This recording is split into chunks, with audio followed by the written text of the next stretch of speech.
Standard 8, Subject English, Unit 2, 2.3, the poem The Worm, written by Thomas Gisborne, who was an English Anglican priest who was born on 31st October 1758 to 24th March 1846.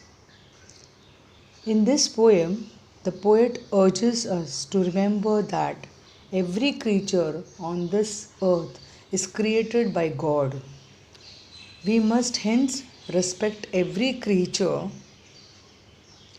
big or small, and not take away a life which we cannot give.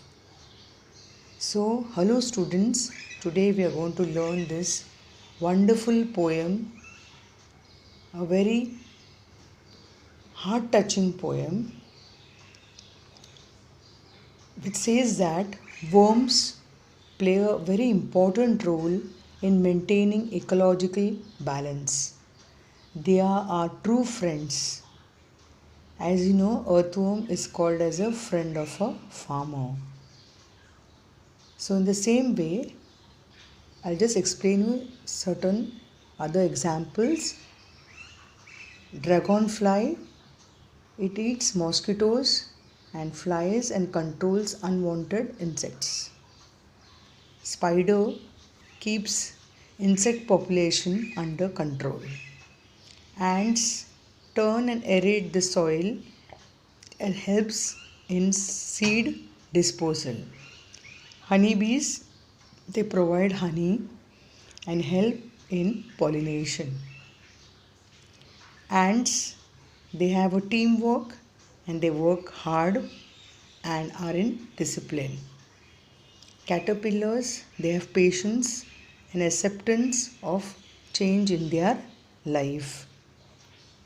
In the same way, now I'll just read the poem and then explain you accordingly. Turn, turn thy hasty foot aside, nor crush that helpless worm.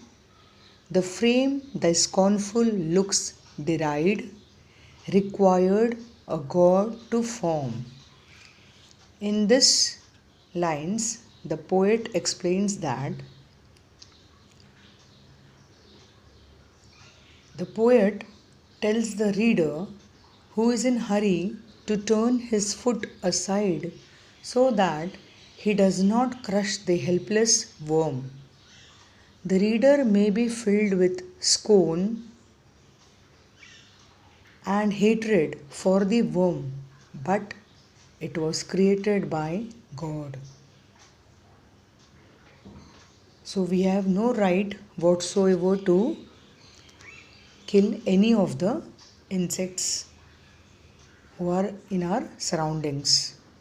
The next lines say, the common Lord of all that move, from whom thy being flowed, a portion of his boundless love on that poor worm bestowed. This means the same God who made human beings and all other things that move has also given a portion of his unlimited love to the poor worm. Now we go to the next lines. The sun, the moon, the stars he made to all his creatures free, and spreads over the earth the grassy blades for worms as well as thee. Here it means that God has given the sun, moon and the stars free to all the creatures He has created. The grass that grows over the earth was made for worms as well as for the human beings. So the next line says, the last lines, let them enjoy their little day. Their lowly bliss received. Oh, do not lightly take away the life thou canst not give. Here it means a poet urges the reader to allow the worms to enjoy their brief life with its humble pleasures. He tells us not to take away a life which we cannot give. So, you can just see in this particular poem, we always say that everyone is God's creature. So, we have no right to lightly take away a life which we cannot give them back.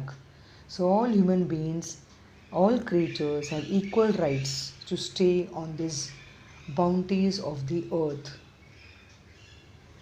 Thank you.